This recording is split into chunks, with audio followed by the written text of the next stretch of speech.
सोचिए क्या होता है जब दो ऐसी दुनियाएं टकरा जाएं जिनका आपस में कोई लेना देना ही ना हो। आज हम एक ऐसी ही कहानी को समझने वाले हैं जहां किस्मत और रहस्य एक तूफानी रात में एक दूसरे से जा मिलते हैं। और ये जो एक लाइन है ना, बस इसी में पूरी कहानी का सार छुपा हुआ है। ये हमें ले जाती है किस्मत, अधूरे सपनों और एक ऐसी अनचाही मुलाकात की दुनिया में जहां से किसी की भी जिंदगी पहले जैसी नहीं रहने वाली थी। तो चलिए सबसे पहले मिलते हैं इस कहानी के दो मेन कैरेक्टर्स से। यूं तो वो एक ही शहर की हवा में सांस लेते हैं, लेकिन उनकी दुनियाएं एक दूसरे से कोसों दूर हैं। तो ये है आरव। इसकी दुनिया कैसी है? ग्रीस, इंजन, तेल की महक से भरी हुई। उसके हाथ मेहनत से भले ही सख्त हैं, लेकिन उसका दिल ईमानदारी से नरम है। सपने बहुत बड़े हैं और उन्हें पूरा करने के साधन बहुत ही कम। और फिर कहानी के दूसरे छोर पर है अद्विका मल्होत्रा। उसकी दुनिया, अरे उसकी दुनिया तो मखमल और हीरों की चमक से सजी है, लेकिन सच कहूं तो ये एक सोने का पिंजरा है। उसके पास दुनिया की हर चीज है सिवाय एक चीज के, आजादी। तो देखिए, एक तरफ है गैराज की धूल और पसीने की मेहनत, और दूसरी तरफ महलों की शान और 24 घंटे की पहरेदारी। आरव और अद्विका, दो ऐसे लोग जिनकी जिंदगियों के बीच एक इतनी गहरी खाई है जिसे पार करना लगभग नामुमकिन सा लगता है। मतलब उनके रास्ते इतने अलग थे, इतने अलग कि मिलना तो जैसे नामुमकिन सा लगता था। लेकिन किस्मत को शायद कुछ और ही मंजूर था, है ना? और बस फिर एक रात किस्मत ने दरवाजे पर दस्तक दी, एक भयानक तूफान के रूप में, जो अपने साथ सिर्फ बारिश नहीं बल्कि एक गहरा राज और बेहिसाब खतरे भी लेकर आया।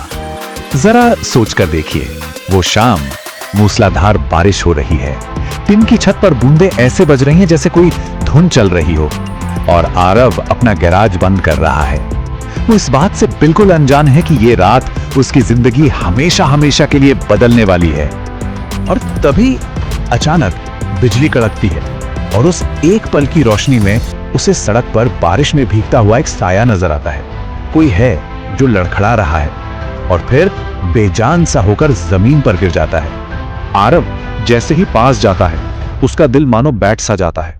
वहां एक लड़की है, सफेद ड्रेस पहने, और वो ड्रेस खून से लथपथ है।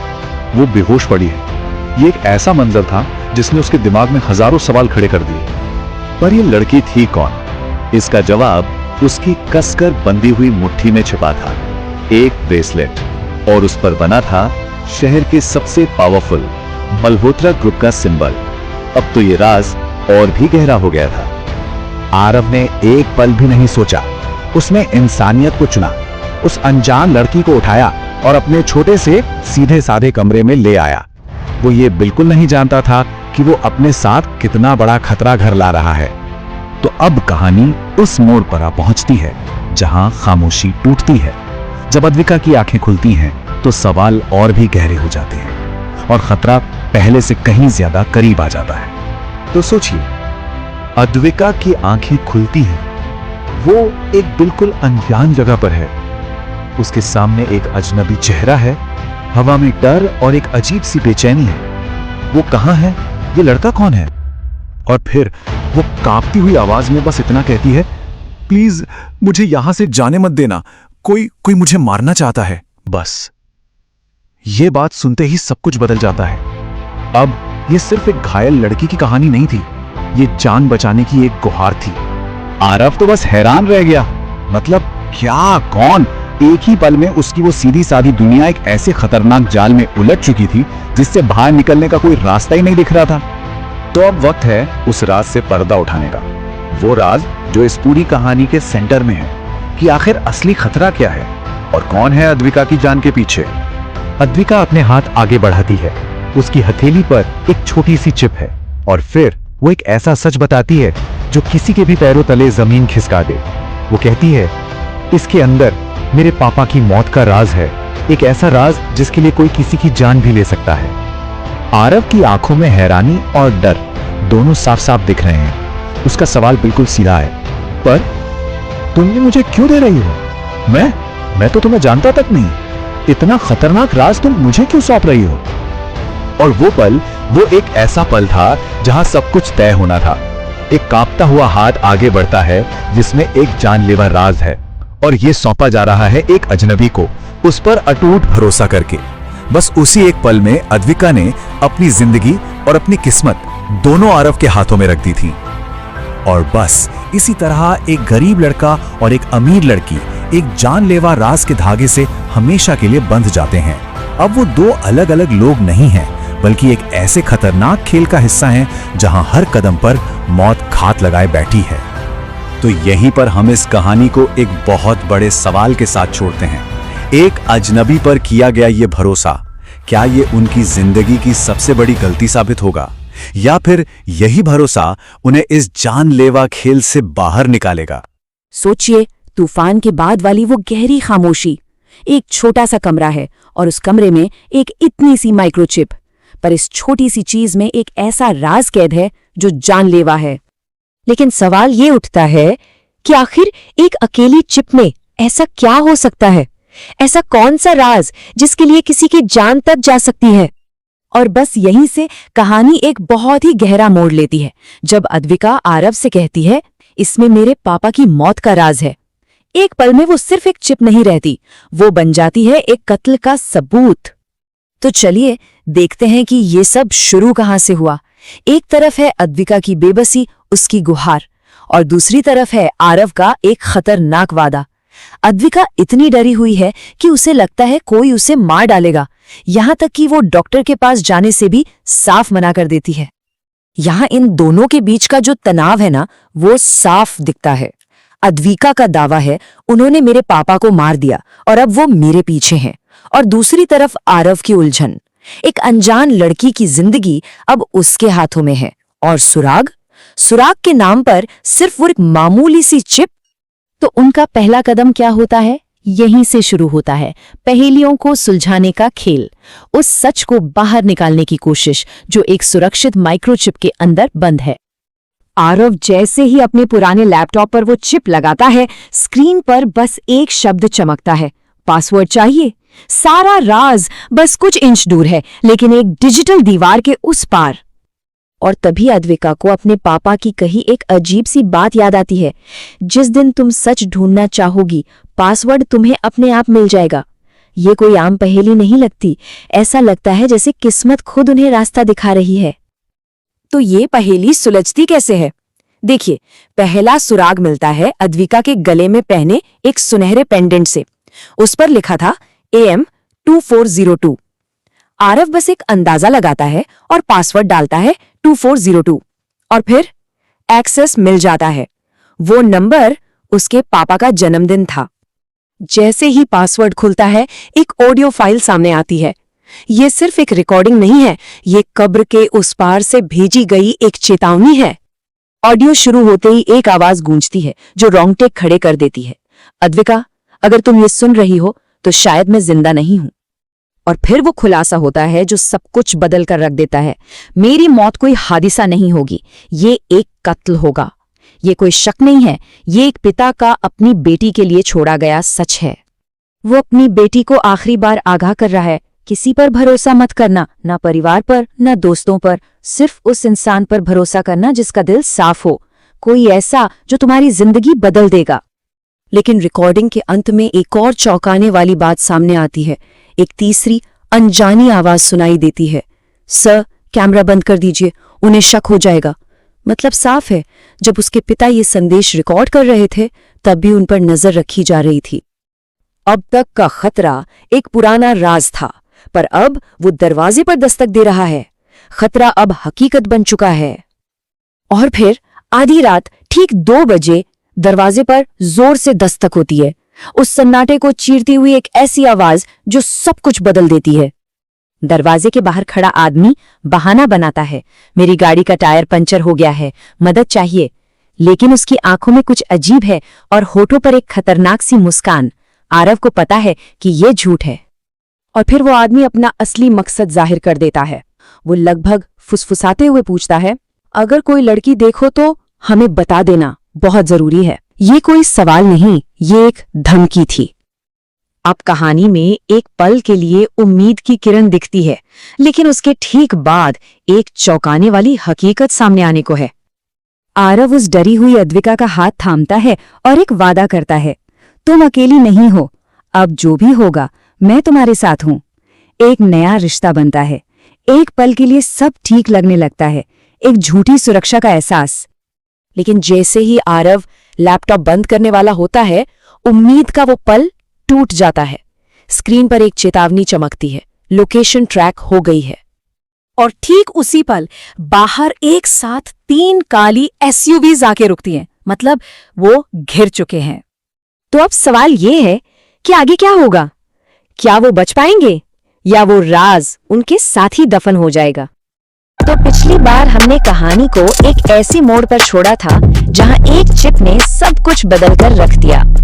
पता चला कि अद्विका के पिता की मौत कोई हादसा नहीं थी, नहीं, वो एक प्लान्ड मर्डर था, एक सोची समझी साजिश। और जैसे ही ये राज खुला ना, एक नया खतरा ठीक सामने आ खड़ा है। मतलब अब तक वो सच को ढूंढ रहे थे, पर अब सच उन्हें ढूंढ रहा था और वो बेहद करीब आ चुका था। कहानी का ये हिस्सा उसी दस्तक से शुरू होता है, आधी रात की वो दस्तक जो अपने साथ सिर्फ अंधेरा नहीं, मौत का पैगाम लाई थी। सोचिए जरा, आरव के घर के बाहर का सुनसान रास्ता जिसे 3 काली एसयूवीज की हेडलाइट्स चीर रही थी, उनके इंजन की जो हल्की हल्की आवाज थी ना, वो उस खामोशी में और भी ज्यादा डरावनी लग रही थी। माहौल में एक अलग ही टेंशन था। फिर उन गाड़ियों से उतरते हैं काले कपड़ों में 4-5 आदमी, उनके पास गन्स और चेहरों पर कोई एक्सप्रेशन नहीं। साफ था, ये लोग यहाँ गप्पे मारने नहीं आए थे, उनका एक ही मिशन था, अद्विका। और अंदर घर में अद्विका की हालत खराब थी, उसका चेहरा डर से बिल्कुल सफेद पड़ चुका था। वो बस आरव से पूछ पा रही थी, वो मुझे छोड़ेंगे नहीं? आरव, तुम ये सब क्यों कर रहे हो? एक ऐसा सवाल जिसका जवाब देने का भी वक्त नहीं। आरव ने 1 सेकंड भी बर्बाद नहीं किया, हट से लाइट्स ऑफ की, लैपटॉप से वो कीमती चिप निकाली और उस सबसे जरूरी सबूत को एक मामूली से इरेजर के बॉक्स में छुपा दिया। कमाल की फुर्ती थी, हर एक पल, हर एक सेकंड कीमती था। और ठीक उसी वक्त दरवाजे पर जोर से दस्तक हुई। दोनों के दिल की धड़कनें जैसे रुक सी गईं। वो आ चुके थे, सामने से तो निकलने का कोई सवाल ही नहीं। अब उन्हें अंधेरे में ही फरार होने का कोई रास्ता ढूंढना, जिंदा रहने का सवाल। और यहाँ किस्मत ने एक अजब खेल खेला। आरव के कमरे की खिड़की की एक ग्रिल जो हमेशा से ढीली थी, एक परेशानी थी, वही आज उनकी ताकत बन गई, उनके बचने का एक लौटा रास्ता। तो दोनों इसी ग्रिल से निकले और घर के पीछे की अंधेरी गली में कूद गए। पीछे से दरवाजा तोड़ने की आवाजें आ रही थी, पर अब रात का अंधेरा ही उनका सबसे बड़ा दोस्त था, जो उन्हें दुश्मनों की नजर से बचा रहा था। भागते भागते थोड़ी देर के लिए ही सही, उन्हें एक पल का सुकून मिला, एक ठिकाना, एक ऐसी जगह जहां लगा कि शायद वो बच गए हैं। ये ठिकाना था आरव के दोस्त रघु की वर्कशॉप। और रघु, उसने एक सवाल तक नहीं पूछा, बस उन्हें लिया और सीधा अपनी वर्कशॉप के एक छोटे से स्टोरेज रूम में छुपा दिया। एक ऐसी मदद जिसकी उस वक्त सबसे ज्यादा जरूरत थी। और उस छोटे से स्टोरेज रूम के अंधेरे में आरव अद्विका से एक वादा करता है। वो कहता है, जब तक मैं जिंदा हूँ कोई तुम्हें छू भी नहीं सकता।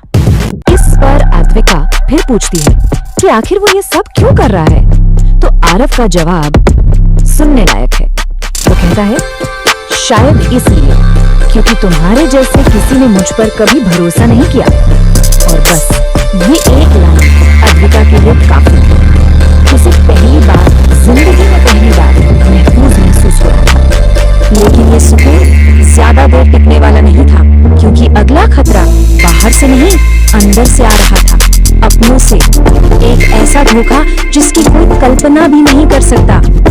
उस स्टोरेज रूम की खामोशी में अचानक अद्विका का फोन वाइब्रेट होता है। सोचो वो आवाज कितनी तेज लगी होगी। स्क्रीन पर नाम फ्लैश होता है, मॉम कॉलिंग। एक सेकंड के लिए अद्विका की आंखों में उम्मीद जागी, लगा कि शायद अब सब ठीक हो जाएगा।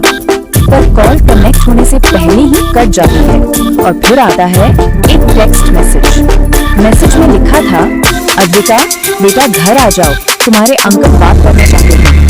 ये शब्द उम्मीद नहीं, एक चेतावनी लग रही थी। तुम कौन से अंकल? वो वही अंकल थे जिनके बारे में उसके पापा ने चिप में वार्न किया था। एक सेकंड में सारी तस्वीर साफ हो गई। ये कोई मदद नहीं थी, ये एक जाल था, और इस जाल को बिछाने वाला कोई और नहीं, उसके अपने थे। भरोसे का ये कत्ल उन्हें एक ऐसी जगह ले आया था जहां से भागने के सारे रास्ते बंद हो चुके थे। वो लोग अब थक चुके थे। वही काली गाड़ियां अब वर्कशॉप के बाहर आकर रुक चुकी थी। आरव ने स्टोरेज रूम की लाइट फौरन बंद कर दी। बाहर से लोगों की चलने की आवाजें साफ सुनाई दे रही थी, और फिर एक कमांड आई, एक कोना चेक करो। और तभी दरवाजे के नीचे से टॉर्च की एक तेज रोशनी अंदर आई, और फिर दरवाजे का हैंडल धीरे धीरे हिलने लगा। वो लोग ठीक दरवाजे के उस पार खड़े थे। तो क्या मिल गए वो? क्या ये कहानी का अंत है? इसका जवाब अगले हिस्से में। मिल गए शायद। तो पिछली बार हमने छोड़ा था आरव और अद्विका को एक पुरानी वर्कशॉप में, याद है ना? वो छिपे हुए थे और कुछ लोग उनका पीछा कर रहे थे। अब वो जाल और भी कसता जा रहा है। देखते हैं कि इस अंधेरी वर्कशॉप में उनकी किस्मत क्या नया मोड़ लेती है। जरा सोचिए, आप एक स्टोरेज रूम में बंद हैं। चारों तरफ अंधेरा, बस एक बल्ब है जो टिमटिमा रहा है, और फिर आपको दरवाजे का हैंडल धीरे धीरे घूमता हुआ सुनाई देता है। बाहर से आती हर आवाज, हर कदम दिल की धड़कन को बस और तेज करता जा रहा था। और फिर जोर का एक धक्का। किसी ने बाहर से दरवाजे को तोड़ने की कोशिश की, लेकिन वो वर्कशॉप का दरवाजा था भाई, भारी लोहे का बना हुआ। एक झटके में तो टूटने से रहा। पर सवाल वही था, आखिर कब तक, कितनी देर तक वो उन्हें बचा सकता था? और ठीक तभी सीन में एंट्री होती है नाइट वॉचमैन रघु की। रघु ने बड़ी ही होशियारी से सिचुएशन को संभाला। जब बाहर वाले लोग अंदर चेक करने की जिद पर अड़ गए, तो उसने एक ऐसा झूठ बोला कि मजा आ गया। बोला, अरे चेक कर लो, पर चाबी तो बॉस के पास है, वो तो सुबह आएंगे। और कमाल देखिए, रघु का ये दांव काम कर गया। बाहर वाले लोगों को लगा कि अंदर कोई नहीं है, और वो अगली बिल्डिंग की तरफ बढ़ गए। मतलब खतरा कुछ देर के लिए टल तो गया था, पर रघु ने फौरन चेताया, आरव सेफ हो तुम लोग, पर ज्यादा देर नहीं, ये राहत बस कुछ पलों की थी। तो जब बाहर सब शांत हुआ, तो उस खामोशी में डर की जगह एक पल के लिए भरोसे ने ले ली। अद्विका की आंखों में आंसू थे। उसे लग रहा था कि ये सब उसकी वजह से हो रहा है, लेकिन आरव ने उसे समझाया, और तब उसने हिम्मत जुटाकर कहा, मैं तुम पर भरोसा करती हूं। और ये एक छोटा सा वाक्या कहानी का बहुत बड़ा टर्निंग पॉइंट था। और जैसा मैंने कहा, ये एक टर्निंग पॉइंट था। यहीं से कहानी पूरी तरह पलट जाती है। आरव ने लैपटॉप निकाला, चिप को फिर से कनेक्ट किया, और इस बार कुछ ऐसा हुआ जिसकी उन्होंने बिल्कुल उम्मीद नहीं की थी। लैपटॉप की स्क्रीन पर अचानक एक नया एन्क्रिप्टेड फोल्डर पॉपअप हुआ। नाम था फॉर अद्विका ओनली, सिर्फ अद्विका के लिए। अद्विका को तुरंत लगा कि ये उसके पिता का कोई फेल सेफ है, एक ऐसा सिस्टम जो शायद सही व्यक्ति के सामने ही अनलॉक होता है। और इस फोल्डर के अंदर एक वीडियो था। उस एक वीडियो ने अद्विका की पूरी दुनिया हिलाकर रख दी। वीडियो में उसके पिता अरविंद मल्होत्रा थे। वो कैमरे पर साफ साफ कह रहे थे कि अगर अद्विका ये वीडियो देख रही है, तो इसका एक ही मतलब है कि उसके चाचा का दिखाया हुआ सारा प्यार, सारी फिक्र सब एक धोखा है। उनका असली मकसद सिर्फ और सिर्फ कंपनी के शेयर्स हड़पना था। और फिर उस वीडियो का सबसे आखिरी और सबसे भयानक सच सामने आया। अद्विका के पिता ने कहा, मेरी मौत उन्हीं की वजह से होगी। सोचिए, ये कोई शक नहीं था, ये एक पिता की अपनी बेटी के लिए छोड़ी गई आखिरी चेतावनी थी, एक कंफर्मेशन।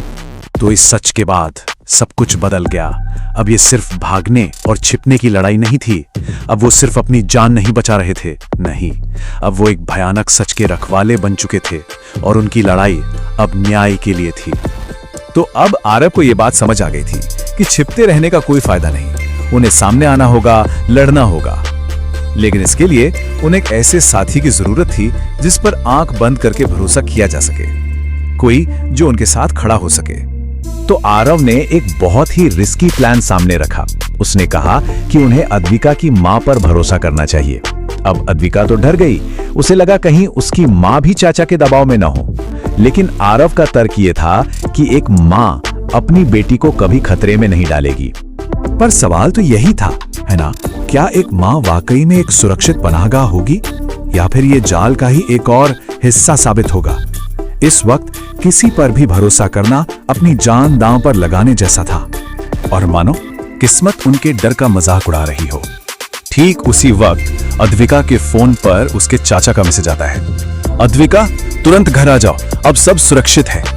ये साफ साफ एक जाल था, उन्हें बाहर निकालने की एक घटिया चाल। लेकिन इससे पहले कि वो इस मैसेज के बारे में कुछ सोच पाते या कोई फैसला ले पाते, वर्कशॉप के बाहर का माहौल अचानक फिर से बदल गया। खतरा एक बार फिर उनके दरवाजे पर था, और इस बार पहले से कहीं ज्यादा बड़ा।